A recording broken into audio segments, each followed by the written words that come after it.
Hello students, this is Reni and we will be discussing today 2019 October-November 2019 physics question paper. So first problem we will be solving. There is a pool in front of you. I have drawn a dimension but is not to that scale. So this is the first question what is there in the 2019 first question. The first question, it says there is a pool of water and inside this pool it is filled with sea water. So once it is filled with sea water, we have to find out three parameters. They have given us three parameters to find out the depth of the pool. You can see out here, the first thing we need to find out is the depth of the pool. Then we have to find out what is the density. What is the density of the pool? Density of water in the pool. And then we need to calculate the pressure. What is at the bottom of the pool. So these three parameters we need to calculate. So there are simple formulas, and how you need to substitute, how you need to solve this problem, we will be discussing that. So let's go.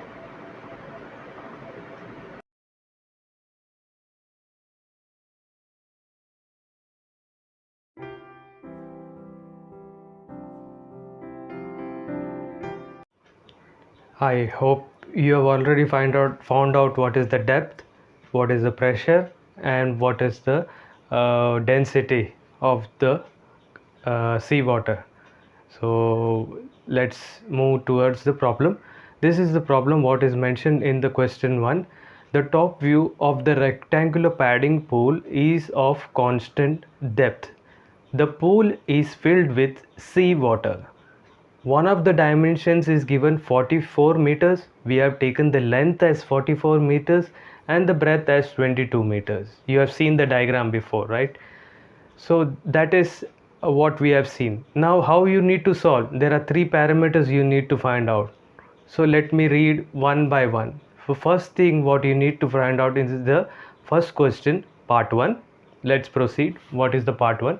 It is stating that the volume of sea water is 264 centimeter cube.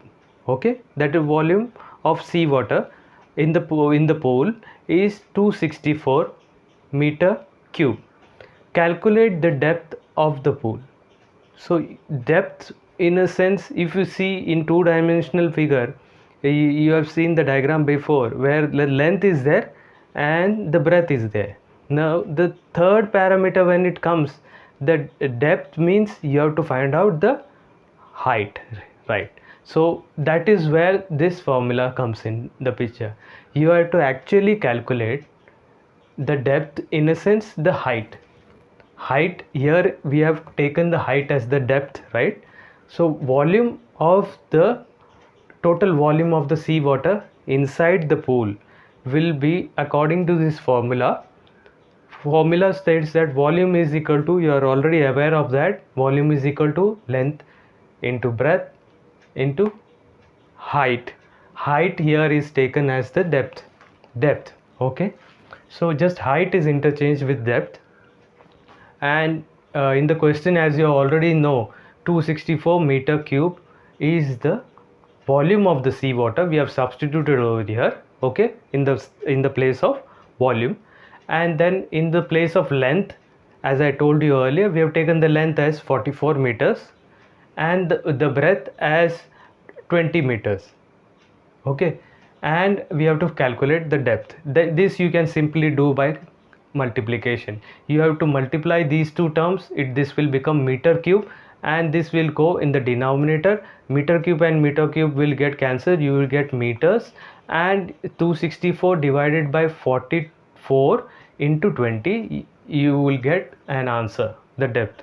The depth roughly comes to 0.3 meters. You can try with your calcs.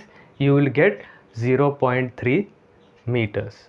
Okay, that you have solved the first part of the first question, right? Now we will come to the second part of the first question. Second part of the first question states that the mass of the sea water is 2.70 into 10 raised to 5 kg. Okay, you have to calculate the density. Density of what? Density of the sea water. Inside the pool you are filled with sea water, right? We have said earlier that we are filling the water with the sea water, with the pool with sea water. So you have to calculate the density of sea water. Now the density, you are already aware, the formula is mass divided by the volume. The mass, total mass of the liquid, you already have in the question, 2.70 into 10 raised to 5 kg. You have to substitute over here 2.7 into 10 raised to 5 kg divided by 264 meter cube. This is the volume. 264 we have taken the from the first part. We have taken 264 meter cube. When you divide, use a calci, you will get this answer. Okay, when you get this answer, on in the question they have said that you have to give the answer in 3 significant figures. You have to give the answer in 3 significant figures. So we will be rounding this to 1 0 2 0. Okay, that is the final answer. Okay, you don't have any doubts as of now, right? Okay, you have cleared the first part, you have cleared the first question, second part also. Now coming to the third part, what you need to calculate is the pressure, right? Okay, the pressure of the of the sea water is calculated. Pressure is equal to rho. Rho is the symbol for density. Rho is the symbol for density. G is the gravitational acceleration. We will be taking at roughly, it is 9.8, so we won't be taking 9.8 exactly. We will be taking 10 newtons. You are already aware why we take 10 newtons for calculation simplification. That, so you have to put this height. We can take, this is the depth and the height is one and the same, right? So we will be substituting this value what we got over here. This value, remember what is the value, right? 0.3 meters. So 0.3 you will be substituting over here. So rho you will get from the second part, 1020. Okay, you have to multiply that with 10 and you have to multiply the same figure with 0.3 from the first part. Okay, so if you multiply these, you will be getting 3060 pascals. Okay, so pressure is measured in, you have to multiply rho with the gravitational acceleration, then you have to multiply that with the height. Okay, this is the formula, rho gh. When you multiply 1020 kg per meter cube into 10 newtons into 0.3 meters, okay, you will be getting 3060. You can use your calculators and see. Okay, this is the final outcome what we would like to see. Just to summarize everything, so what we have calculated is, first part is we have seen how we calculated the depth roughly comes around 0.3 meters. Then we have calculated the density. Why we took 1020 is that in the question it is mentioned you have to round the figure at 3 significant figures, that is why. So we have rounded off this to 1020. So that 1020 is substituted over here. G is the gravitational acceleration and this is the height is the depth of the liquid. It is one and the same, that is why we substituted the 0.3 over here. When we multiply all these terms, you will get 3060 pascals or Newton per meter square. Hope this is Rennie, and I'll be giving you details. We will be seeing the second question also. Okay, so hope everything is clear. Thank you so much.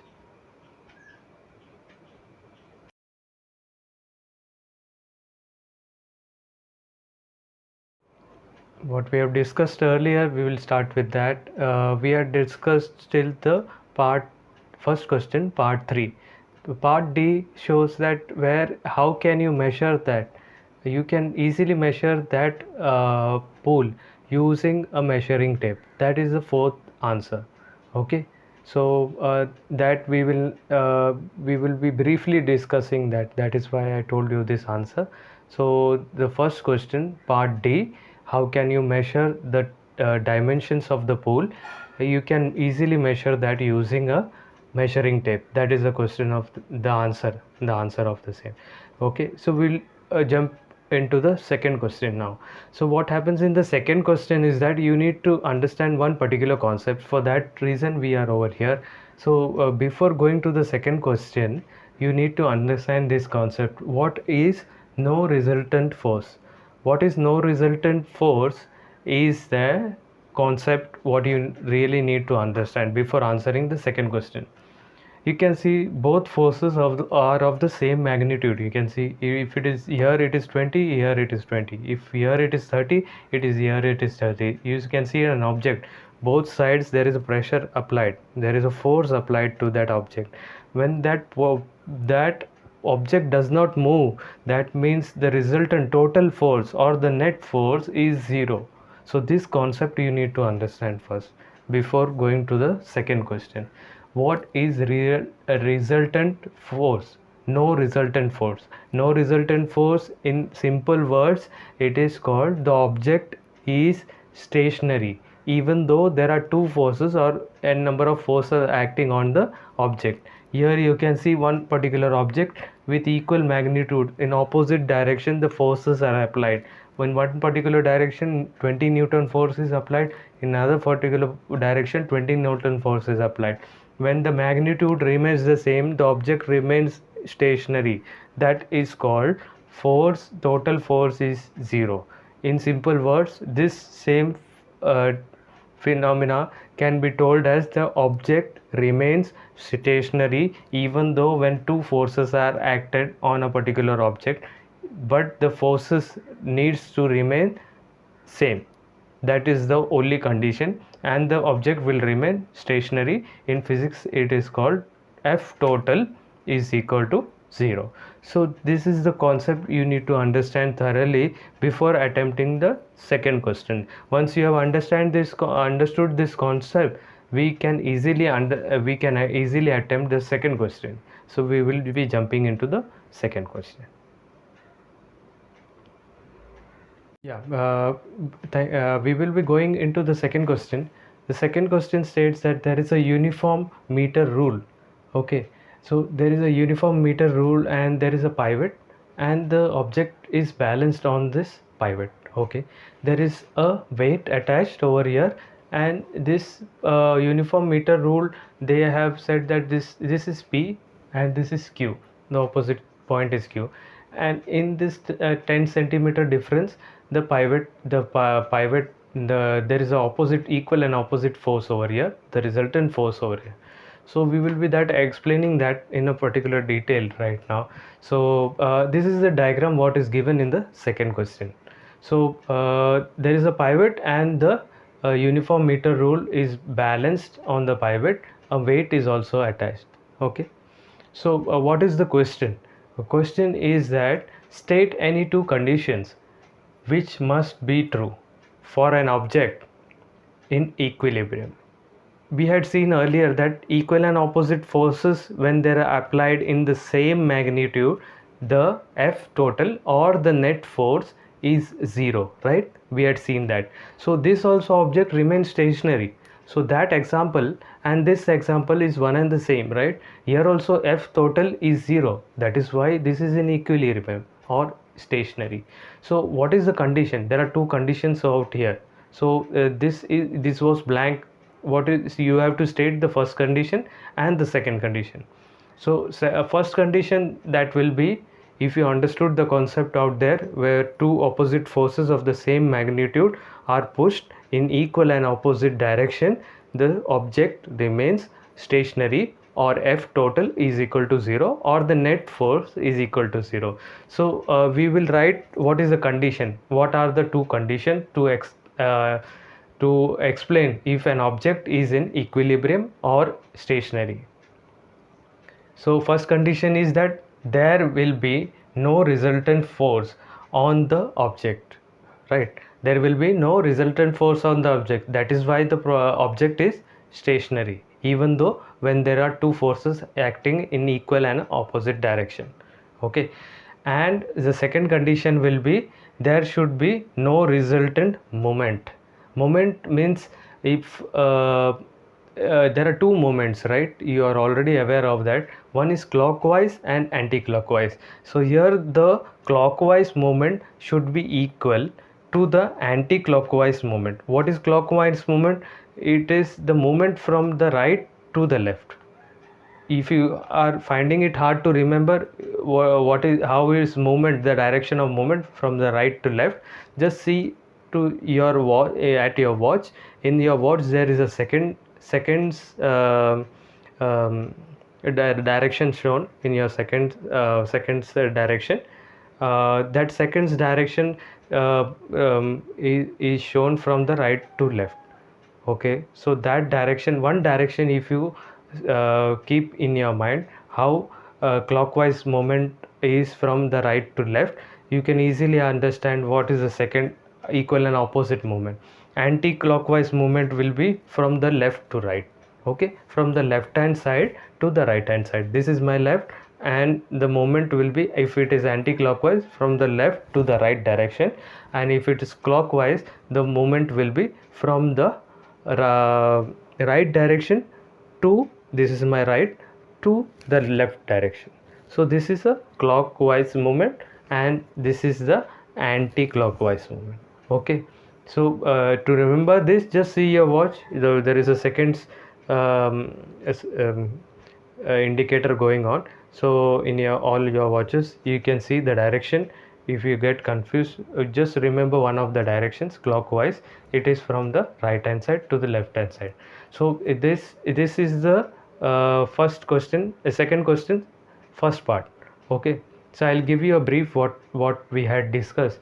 So we had to discuss, the question was, the object is in stationary and we had to determine two conditions.